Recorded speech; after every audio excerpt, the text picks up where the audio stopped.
Hey there everybody, and welcome to this presentation on adult children of alcoholics, traits and treatment. I'm your host, Dr. Dawn-Elise Snipes. In this video, we're going to review what an addiction is, explore the effects of an addiction on the parent and how it can create a toxic, traumatizing environment for the child. Then we'll identify symptoms of the adult child of the alcoholic or addict and how they actually make sense in the big scheme of things. And finally, we'll explore recovery strategies and goals. So what is an addict? And we have moved away from the term addict and alcoholic and talk about people with addictions now. So I think it's important to note that the only reason I'm using that term is because ACOA, Adult Child of Alcoholic, still uses that term. So I started out with that, but henceforth, we're going to be talking about a person with an addiction, or in this particular case, a parent with an addiction. A person with an addiction uses more of a substance than intended and has difficulty stopping, has evidence of trying to quit but been unable to quit. They spend more time than intended thinking about obtaining, using, or recovering from use. They give up important activities and responsibilities because of use. The craving is so strong, it's like, do I go to my kid's ball game or do I go get a drink? Or they continue to use despite knowing that use is causing harm in one or more areas of their life. It's causing mood disorders like anxiety and depression. It may be causing physical health issues like pancreatitis. It may be causing problems at work or relationship issues. Maybe they're having difficulty with their significant other, or they're just not able to be emotionally available and present for their child. Okay, so we have somebody who has an addiction, but how does that create a toxic environment?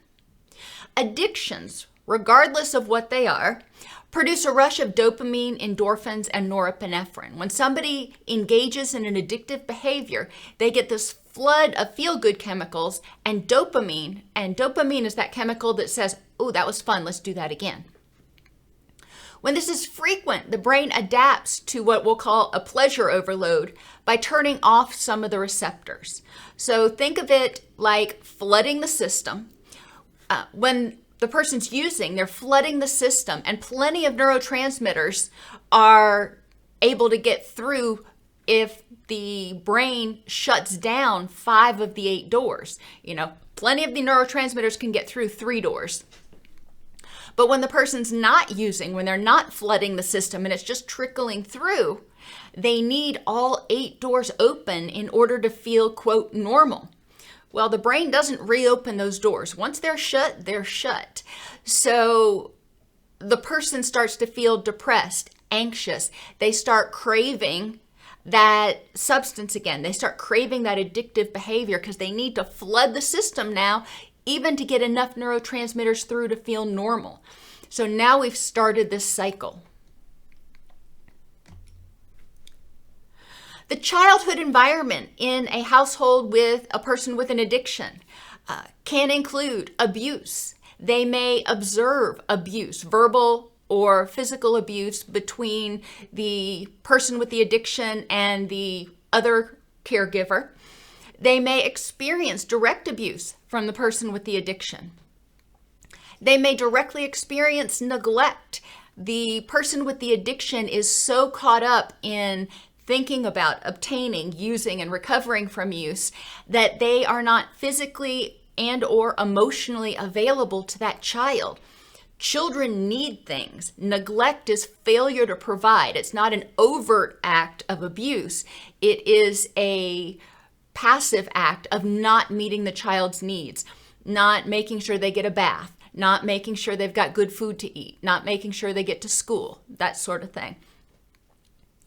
The child may experience abandonment, either emotional, physical, or both. And this kind of goes along with that neglect because the caregiver may go out for hours, days, or even weeks at a time. They may end up going to jail. They may just disappear for periods.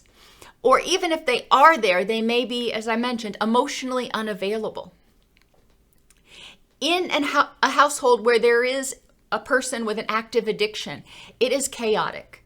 When they are using, they tend to be calm or steady state or maybe even happy a lot of the times. Now, there is one exception. There may be the, quote, angry person who abuses alcohol. But it's important to recognize that when they're not using, they're a totally different presentation. They may be anxious, angry, depressed. So there is a lot of chaos, and the child doesn't understand why. The child doesn't understand why one day caregiver is present and the next day they're not. There's also chaos because if caregiver is unable to do their caregiving duties, then the child has to step up. And that's very chaotic when those boundaries switch and the child has to become the parent. And there's often a family member with a mental illness. Generally, addiction and mental illness go hand in hand. So when that person is not using, they may still be struggling with symptoms of a mental illness, whether it's depression, anxiety, bipolar, prolonged grief, PTSD, the list goes on. So it's important to recognize that this household is steeped in emotional dysregulation. It's steeped in chaos. The more diagnoses the parent has, the worse the prognosis for the child. Adult children of addicts and alcoholics, ACOAs, form a very diverse group based on their personal characteristics and largely on their external environment. There's the child, for example, who grows up in a household where the person with the addiction is very passive and uses and sleeps a lot and is just not present. They're physically there, their body's there, but they're checked out. And then there's the child that grows up in the household where the caregiver is angry and agitated, even when they're using. And then there's everything in between.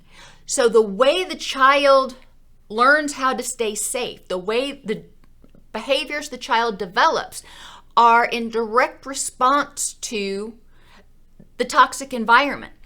What can I do to try to survive this? And that's all they're trying to do is survive. They're not thinking about thriving. They're thinking, how can I make it until tomorrow? Since the adverse experiences for most adult children happen early in childhood and are ongoing, they develop what we commonly now call complex PTSD or CPTSD. And I think it's really important to recognize that it is a diverse group and there's a whole lot of diversity of symptoms. We can't say that every adult child of an alcoholic is going to have this set of symptoms. It's very diverse, but it does represent a way of responding and trying to survive trauma. However, when that child grows up in that situation, they never feel safe. So the whole world starts to feel very dangerous and toxic. They don't have a secure attachment to help them feel safe and empowered and develop emotional intelligence and interpersonal skills. Remember, emotional intelligence is the ability to identify emotions, to modulate their own emotions, to identify emotions in others, and to respond appropriately to emotions in others. And children who don't have a primary caregiver often don't develop these skills. It's not something you just naturally come by. However, they do the best they can.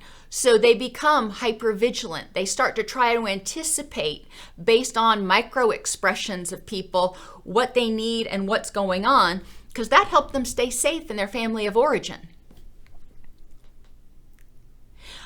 Children growing up in a household with an addict or an alcoholic or a person with an addiction or develops ways of responding that allow them to stay safe with the resources they have. The resources a 5-year-old has are very minimal. If they're growing up in this environment, especially if grandma's not 2 doors down, it's not like they can go somewhere else. They can't go somewhere that's safe. They're stuck there. They can't get their own apartment. They can't go grocery shopping for themselves. So there are a lot of things that are very stressful, and they have to figure out how to survive by their wits, basically. As a result, they often exile their inner self. Now, we talk a lot about the inner child, but right now we're talking about a child.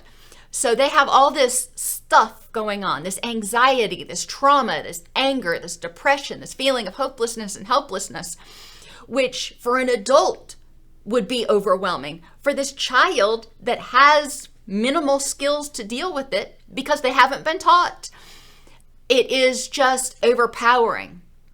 They can't deal with it, so they shut it down and they exile that part of them. They often numb up. Now, at this point, again, depending on the situation, some children will numb up. Some children will and be passive. Others will numb up but may act out and may be more aggressive and have more conduct issues. Many of the traits of the adult child are similar to those commonly seen in personality disorders. So the CPTSD is often, in my opinion, misdiagnosed as a personality disorder. However, little caveat here, CPTSD is not in our diagnostic and statistical manual, so we can't actually give that diagnosis. However, I think there are alternate trauma-related diagnoses that might be appropriate as opposed to a personality disorder in a lot of cases. But let's look at some of these behaviors that are common in adult children and see how they make sense. So the characteristics of avoidant personality disorder, and I really don't like that term, they fear criticism or rejection. Well, growing up in a family where there is someone with an addiction, they may have constantly feared abandonment. They may have wanted to be loved and they couldn't get that approval from their caregivers. They couldn't get somebody to say, hey, you're worthwhile. So they have a very fragile self-esteem and they're terrified of criticism or rejection. They may have also grown up in an environment where if they did something wrong, they were going to be vulnerable to abuse, which makes them fear criticism and rejection because it's like, oh my gosh, if this happens, there's going to be pain involved. They need certainty of being liked before getting involved in relationships. Well, their primary caregiver let them down. Their primary caregiver didn't like them, didn't connect with them, was not securely attached with them. So yeah, it's terrifying to get into another relationship where you might, put your heart out there and get it all stomped on. A lack of intimacy. Now remember, intimacy is not just sexual. Intimacy means being comfortable, letting people close to you physically, hugs, hand-holding, but also emotionally and cognitively, feeling like you can confide in them, your feelings and your thoughts. Well, the child that grew up in a household with an addiction didn't have anybody to share these things with. So they never learned to share these things. They never learned how to develop intimacy. And feelings of inadequacy. Well, think about it from the kid's point of view. You're growing up in this household, and somewhere in the back of your mind, you're programmed to believe that your caregivers are supposed to love you and be there for you, yet your caregiver's not. So you have to come up with some understanding of why that's happening. And children are very egocentric. Children take things very personally. So if caregiver is not responding appropriately to me, it's my fault. So I must be inadequate. Totally makes sense. It sucks, but these behaviors make sense.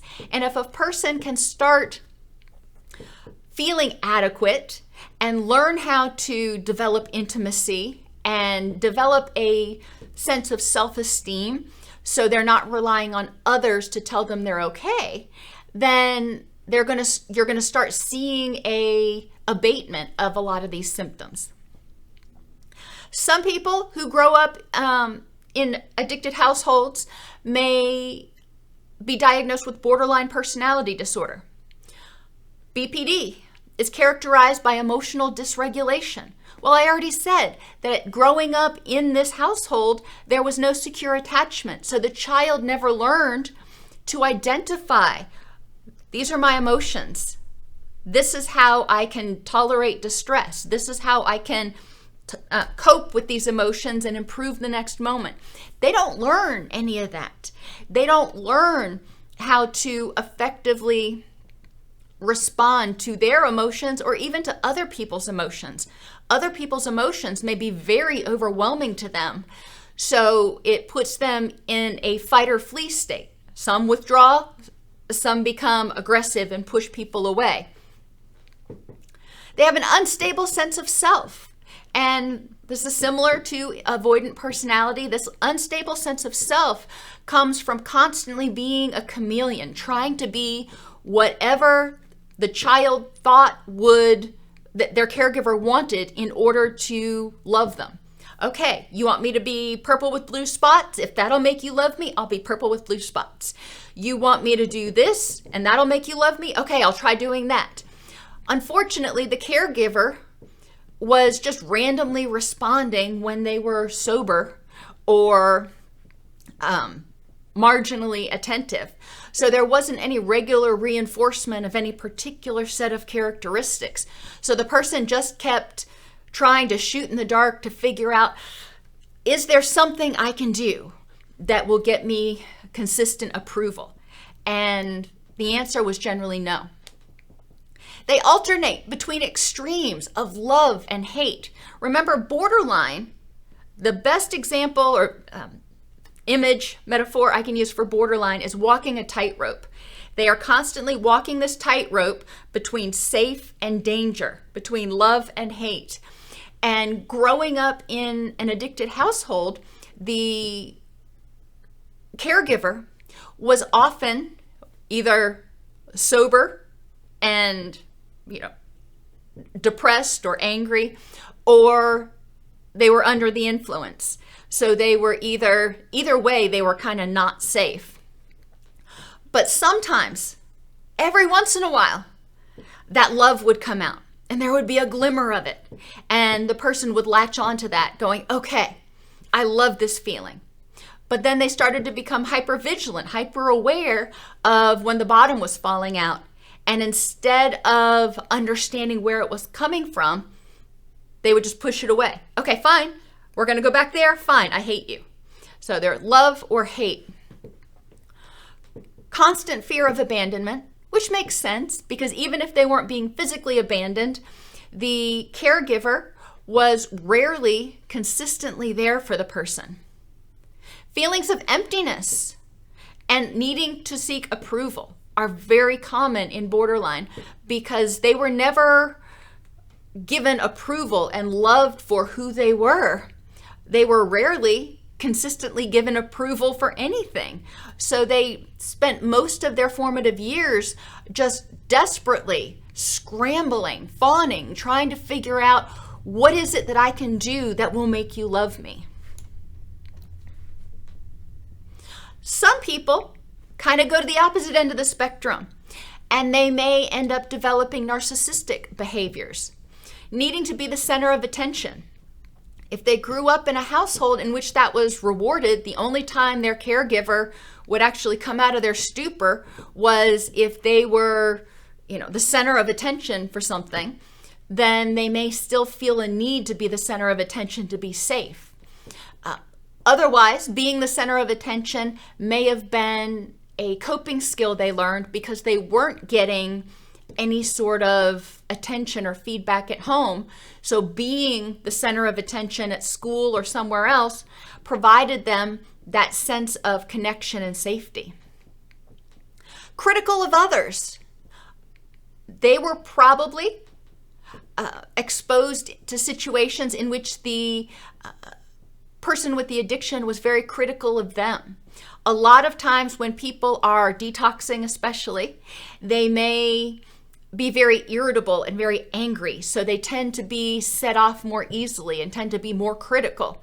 So the child in this environment may have picked that up as a appropriate way to respond, that we're supposed to be critical of others. That's how I was raised. That's how everybody should be raised. They may have a sense of entitlement. Some people who grow up in addicted households feel like they deserve special treatment because of the trauma they went through. So they express to others that they are entitled to this treatment. They may exaggerate their achievements to others, which again goes with needing to be the center of attention. If the adult child feels unworthy of love for who they are, they may feel they need to exaggerate their achievements in order to be the center of attention, in order to feel like they deserve to exist. They may have an unwillingness to recognize the needs of others. Think about growing up in that household where the caregivers were emotionally chaotic, were physically sporadically there, and the child was just completely overwhelmed. They couldn't even deal with their own feelings, let alone the feelings of anybody else. Well, they still have that exiled child inside of them who is still completely overwhelmed. So as an adult, it may just be too overwhelming to recognize or empathize with the needs of others. Other explanation is they grew up feeling like, well, nobody ever cared about my needs. Why should I care about yours? Again, there could be multiple reasons for why this exists, which is why as therapists, it's important for us to examine the behavior and what it means. What is it telling us? What is it communicating? And narcissists also tend to have a need, going along with the center of attention, to show off. They need to be haughty. They need to brag. They need to try to paint this picture that everything is fine and everything is grand and they're the best thing since sliced bread. The antisocial angry subset, we will say, may have a disregard for the rights of others. Well, if their rights were never taken into consideration, they may have developed this killer be killed attitude, if you will. Not saying that anybody kills, but saying that they have to watch out for themselves. So they may not respect the rights of others because their rights were never respected. They may be impulsive because when they're exposed to all that trauma, all that stress, their HPA axis, their stress response system, becomes dysregulated, and they may go from flat to furious. You know, they go along, they're not bothering anybody, but if somebody triggers them, it's not just a little irritation. It's going to be, explosive. They tend to be irresponsible in what they do. They do what they want when they wanted to do it. Now, again, think about the child that grew up in an environment that had virtually no structure, virtually no caregiving, where they got to do what they wanted to do when they wanted to do it. They carry that into adulthood because they didn't learn how to prioritize, to goal set, to delay gratification. And they may lack remorse. Similar to the narcissist, they may not feel bad for what they did because they feel entitled, or they may not feel bad for what they did because other people did it to them. So, what goes around comes around. There could be a lot of explanations for this, but we need to understand how the behavior in the present, what it's communicating, and how it relates to the past. How did this develop as a result of trauma and or abandonment in the child's past? And then dependent personality. The person who has dependent personality fears abandonment. We've already covered that one. They're hypersensitive to criticism. We've already covered that in several of the other personality disorder characteristics. And I think it's important to recognize that hypersensitivity to criticism almost always goes along with fear of abandonment. Pessimism and low self-confidence. The person who is dependent often feels very hopeless and helpless and powerless. So they depend on others. And the person growing up in the addicted household may not have had anyone to depend on. So as they got older, they started trying to find somebody to latch onto, somebody that would keep them safe. Other characteristics that aren't explicitly covered so much in personality disorders. Being frightened by angry people and personal criticism. We've talked before about trauma and flashbacks. If the child was exposed to very angry people in their addicted household, then when people get angry now, they are flashing back to their childhood. That's triggering their inner child. That's triggering those schema that say, oh, when people get angry, crap's getting ready to hit the fan. Totally makes sense that they would be frightened by it. It's important for them to recognize it, though, and be able to say, okay, with this person in this context at this time, am I in danger? Recognizing that everybody gets angry. Anger is part of the fight or flight response. Anger is a normal emotion. Everybody gets angry. Not everybody acts out. So it's important for them to be able to learn how to identify and cope with anger, not only in themselves, but in other people, so they don't feel terrified, so they can recognize when they're safe versus when they're not safe. They often marry people who are broken to prevent abandonment. They marry people who they pity, who are projects, who need in order to be needed, so they don't fear abandonment. It's like, well, you need me, so you can't leave me. They may judge themselves harshly and have a very low self-esteem. They were probably judged harshly as children.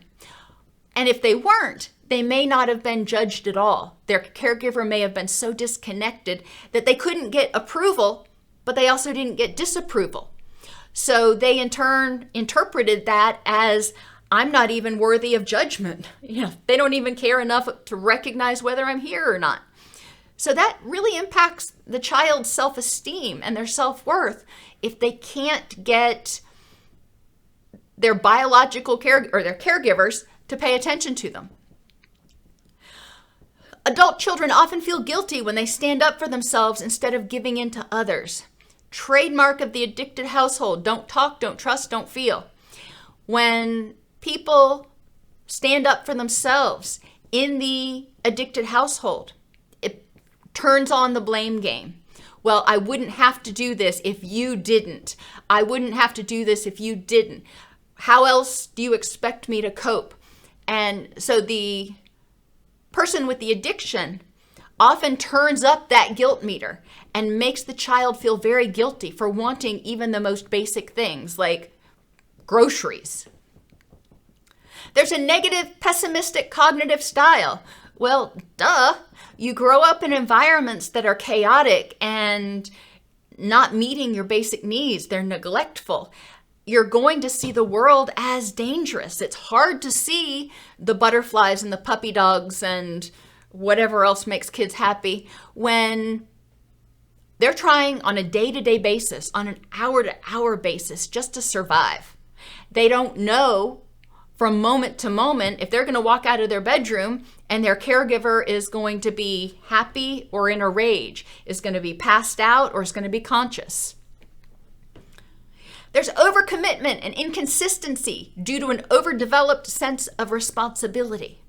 In order to prevent abandonment, the child did their best to try to keep the lid on things. And I've worked with a lot of adult children who reflect on having to tuck their caregiver in when they were 8, 9 years old because their caregiver would pass out drunk or pass out stoned. And they had to take on these adult responsibilities long before they were cognitively, physically, or emotionally able to do so. So they did their best, but they fell short. I mean, let's face it, an 8-year-old can only do so much. And so as adults, they still try to caretake for everybody because that's what they learned. If you don't do the caretaking, ain't nobody going to do it. So they carried that into adulthood, but they didn't along the way have a mentor to help them develop the skills and tools necessary to effectively manage their time and be consistent. So they get overcommitted, and then they can't actually fulfill all of their roles. Then they start feeling guilty and angry at themselves and becoming irritable. So it spirals. There's a lack of emotional intelligence. The person who grows up in the addicted household often develops an addiction, marries somebody who's addicted, or both. Number one, it's what they know. So even though it is dysfunctional, sometimes dysfunction is less scary than the unknown. Additionally, a lot of people who grow up in this household, it is so emotionally painful that they end up very quickly trying to find a way to numb that pain, to just make it stop for a few minutes. So they develop substance use issues very early on in life. They deny feelings and lost the ability to feel or express feelings because it hurts so much. Remember, I said the child needs a caregiver, needs that secure attachment to learn how to identify, oh, this is anger. This is why I have anger. This is how to tolerate the distress and de-escalate. And this is how to cope with the situation. That all comes from interacting with a caregiver. They didn't have somebody to show them that. So these feelings just felt like tidal waves that would come over and try to drown them. So eventually they just kind of shut down those feelings. And I call it alexithymic denial. So inability to feel feelings because you're denying they even exist. Emotional dysregulation. Well, we recognize that these caregivers who have addictions probably have emotion regulation problems themselves. So even when they are sober, they are probably not good teachers of emotional intelligence. So we have emotional dysregulation being modeled, which contributes to the chaos. We have a child who never developed the skills. And so as a result, emotions feel overwhelming. And when they do break through, when they can't be completely locked down, the child feels overwhelmed. All of this feeling overwhelmed and feeling unsafe and disempowered keeps the threat response system, or the HPA axis, turned on. And we know that when that stays turned on for too long, it starts getting out of sync and contributes to emotional dysregulation. It contributes to flat to furious. They tend to be impulsive and reactive instead of proactive. Well, if you're not mindful, if you're not able to identify feelings, tolerate the distress, and then figure out how to cope with them, then you may, as soon as you start feeling this feeling, you don't know what it is, but you want it to go away, dadgummit. And so the person may still have some tools that they developed early on, impulsive tools, that help them in some way try to deal with these feelings. Or, impulsivity can also go with anger.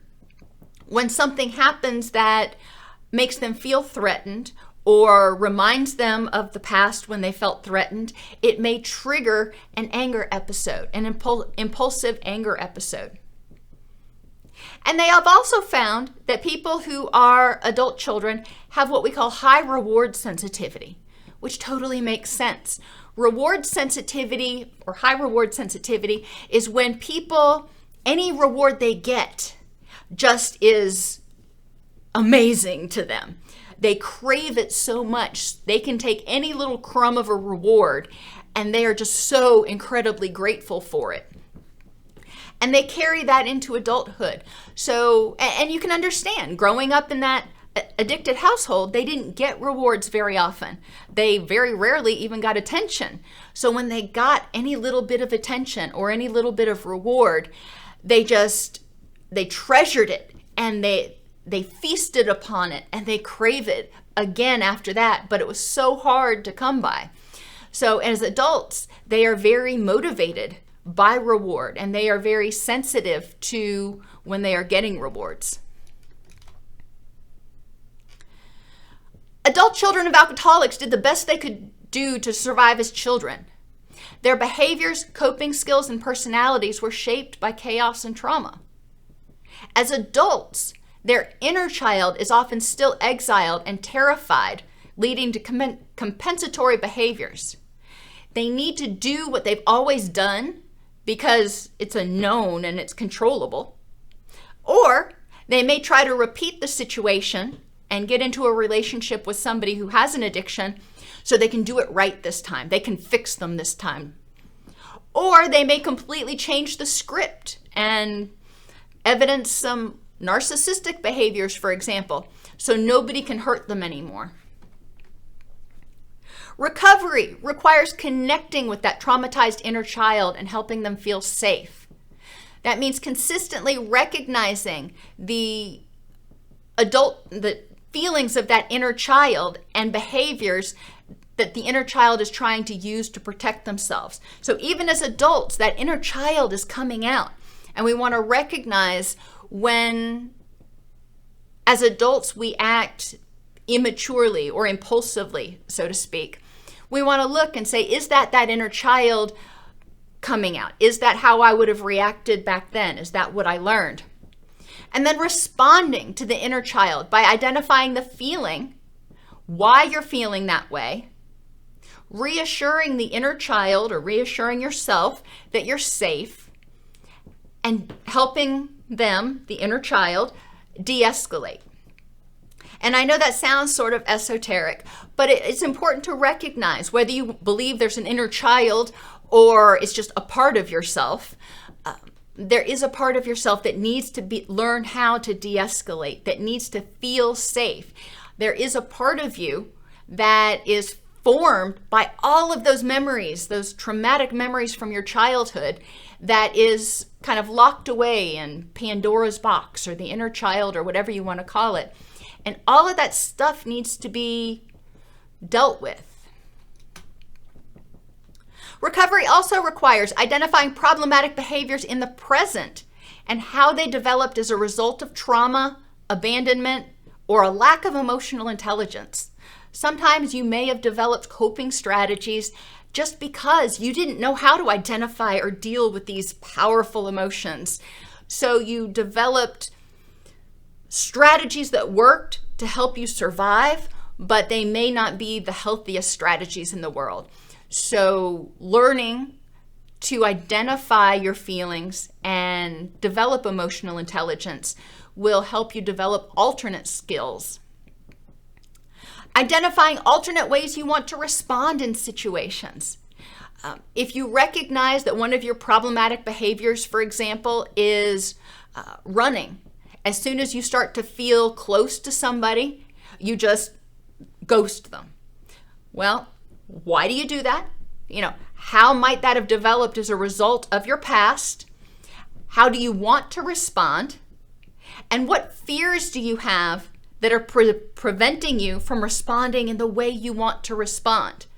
Now, obviously, there's a lot to do to unpack all of that, but it's important to not only identify how you want to respond and how to do that, but also why you fear it, what's blocking you from moving in that direction.